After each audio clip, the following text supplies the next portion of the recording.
जिसके बाद हम देखते हैं ग्रैंड प्रीस्ट को वो दोनों बहुत ज्यादा मार देते हैं, जिस वजह से ग्रैंड प्रीस्ट नीचे जमीन में गिर जाता है। और ग्रैंड प्रीस्ट अपने मन में सोचता है कि ये दोनों तो बहुत ज्यादा पावरफुल हो गए हैं, इनको तो मैं कुछ भी डैमेज नहीं पहुंचा पाया, ये तो बहुत ज्यादा पावरफुल हो चुके हैं। जिसके बाद हम देखते हैं वेजिटा अपने हाथ पे हकाई बॉल को रेडी कर रहा होता है, लेकिन उसी वक्त ग्रैंड प्रीस्ट से व्हाइट लाइट निकलने लगती है और हम देखते हैं वो व्हाइट लाइट ग्रैंड प्रीस्ट के अंदर से निकल रही होती है।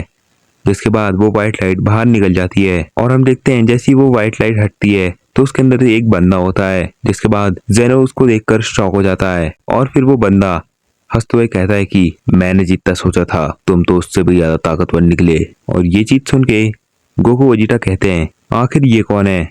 जिसके बाद जेनो कहता है कि आखिर तुम कैसे बच गए, मैंने तो तुम्हें इरेज कर दिया था लेकिन तुम कैसे बच गए। जिसके बाद हम देखते हैं वो बंदा कहता है कि जेनो तुम मेरे को इरेज करने ही वाले थे और मैं इरेज होने भी वाला था, लेकिन मैं उस टाइम पे ग्रैंड प्रीस्ट की बॉडी के अंदर घुस गया तो इसलिए मैं इरेज होने से बच गया। लेकिन अब मेरा प्लान पूरा होने ही वाला है क्योंकि सारे गॉड्स और सारे एंजल तो वैसे ही मर गए हैं और ग्रैंड प्रीस्ट भी लड़ने की हालत में नहीं है। अब जेनो मैं तुम्हें खत्म करके इस पूरे मल्टीवर्स में राज करूंगा। लेकिन यहाँ पर गोकू और वेजिटा भी बहुत ज्यादा पावरफुल हैं। इनको मैंने टाइम चेम्बर के अंदर बंद करने की सोची थी और मैंने ऐसा किया भी था, लेकिन ये टाइम चेम्बर से बच के बाहर निकल गए। अब ये इतने ज्यादा ताकतवर हो गए हैं कि ये ग्रैंड प्रीस्ट को आराम से हरा सकते हैं। जेनो ये इतने ज्यादा ताकतवर है कि ये तुम्हें भी आराम से हरा सकते हैं। जिसके बाद हम देखते हैं गोकू जेनो से पूछता है कि जेनो आखिर ये है कौन और ये ग्रैंड प्रीस्ट के अंदर क्या कर रहा था। जिसके बाद जेनो गोकू को बताता है कि ये बहुत पहले का विलन है, ये किसी की भी बॉडी के अंदर घुस सकता है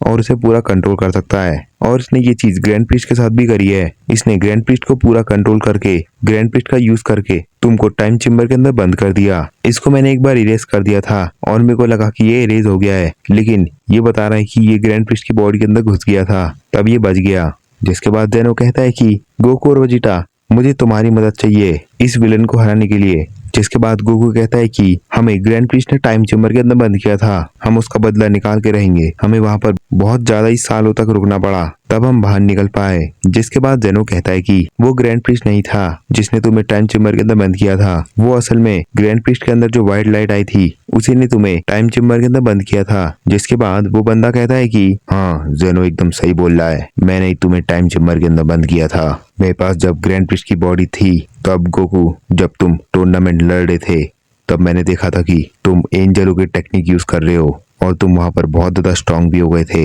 और मैंने ये भी देखा था कि वेजिटा भी बहुत ज्यादा स्ट्रांग था, तो इसलिए मैंने तुम दोनों को मारने का प्लान सोचा क्योंकि तुम कुछ टांग अड़ा सकते हो।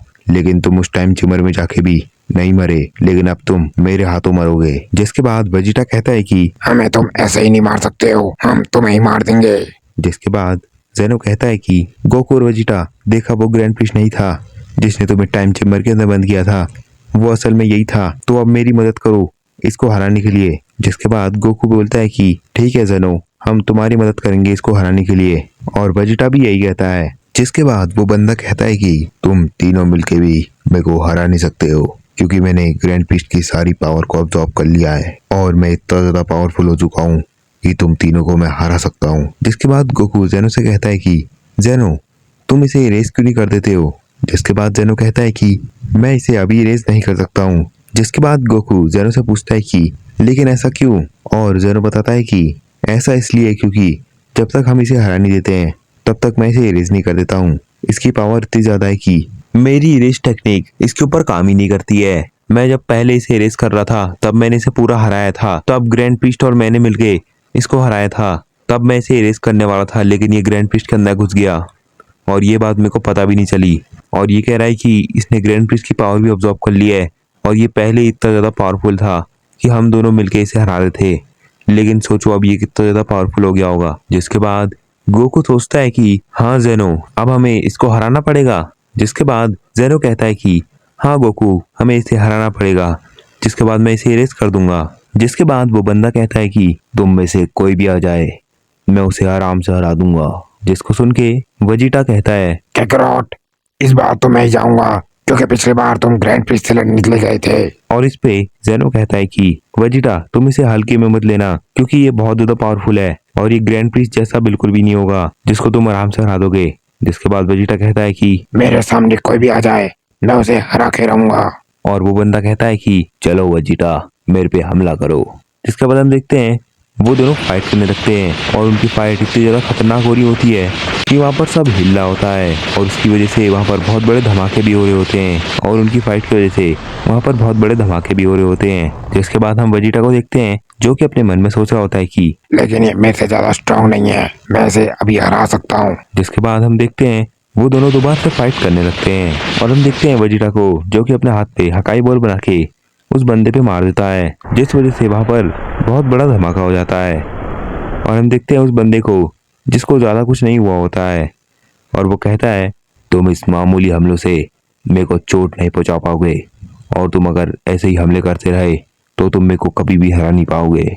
ये हमले तो मेरे लिए मामूली से हैं, इनसे मेरे को कुछ भी नहीं होता। जिसके बाद वेजिटा कहता है कि अच्छा, तो तुम्हें इनसे कुछ नहीं होता, तो इसका सामना करके दिखाओ। जिसके बाद हम देखते हैं वेजिटा वहाँ पर फाइनल फ्लैश से उसके ऊपर हमला कर देता है और हम देखते हैं फाइनल फ्लैश सीधे उस बंदे पे लगती है, जिस वजह से वहाँ पर बहुत बड़ा धमाका हो जाता है। और हम देखते हैं उस बंदे को जिसको थोड़ी बहुत चोट आई होती है और वो कहता है कि वेजिटा तुमने मेरे को थोड़ी चोट तो पहुंचा दी है लेकिन इसके बाद तुम नहीं बचोगे। जिसको सुन के वेजिटा कहता है कि तुम तो बहुत ज्यादा कमजोर हो, तुम्हें बस इतने से ही लग गई। और हम देखते हैं वो दोनों फिर से फाइट करने लगते हैं और उनकी पंचिस की वजह से वहाँ पर सब कुछ हिल रहा होता है। जिसके बाद वो बंदा अपने हाथ पे की ब्लास्ट बनाता है और वो की ब्लास्ट से वेजिटा पे हमला कर देता है और उसके की ब्लास्ट को वेजिटा डॉज कर लेता है और जहाँ जहाँ उसके की ब्लास्ट लगते हैं वहाँ पर बहुत बड़े धमाके हो जाते हैं। जिसके बाद वेजिटा कहता है कि तुम्हारे अटैक की तो स्पीड भी बहुत कम है, इन्हें तो मैं आराम से डॉज कर ले रहा हूँ। और ये सब चीज सुन के वो बंदा कहता है कि जिस पावर का मैं अभी यूज कर रहा हूँ वो तो मेरी 10% पावर है और मेरी 10% पावर से ज्यादा लोग नहीं बच पाते हैं। तो गाइज ये एपिसोड यहीं पर खत्म होता है। अगर आपको नेक्स्ट पार्ट बहुत जल्दी चाहिए तो इस वीडियो में 50 लाइक्स और 25 कमेंट कंप्लीट कर दो तो मैं नेक्स्ट पार्ट बहुत जल्दी ले आऊंगा और सब्सक्राइब करके ही जाना।